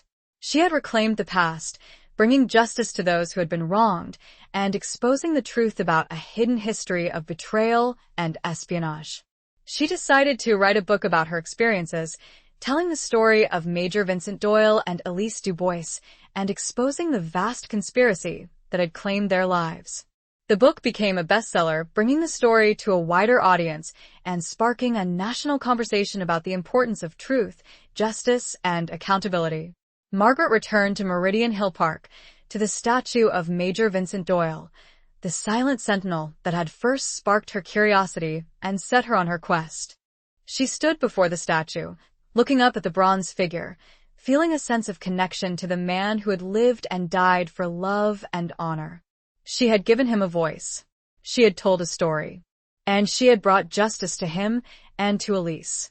The past, Margaret realized, was not just a collection of dates and events, it was a living presence, a force that shaped the present and the future. And it was our responsibility to remember the past, to learn from it, and to ensure that the mistakes of the past were not repeated. The reclaiming of the past, she knew, was not just an act of remembrance, it was an act of hope, a commitment to building a better future. The wind whispered through the trees, carrying the echoes of the past, but also the promise of a new dawn. Chapter 20. A Future Forged in Fire.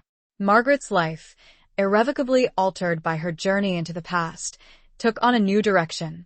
The publication of her book, The Silent Sentinel, catapulted her into the public eye, transforming her from an obscure researcher into a celebrated author and advocate for historical truth.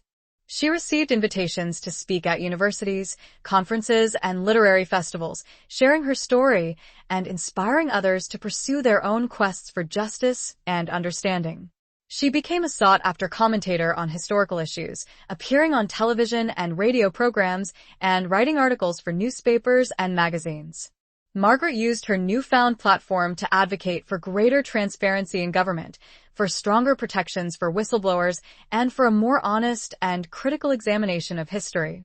She became a voice for the voiceless, a champion for those who had been wronged by powerful forces. She also established a foundation, the Doyle Du Bois Foundation, dedicated to supporting historical research, promoting historical literacy, and advocating for justice and accountability.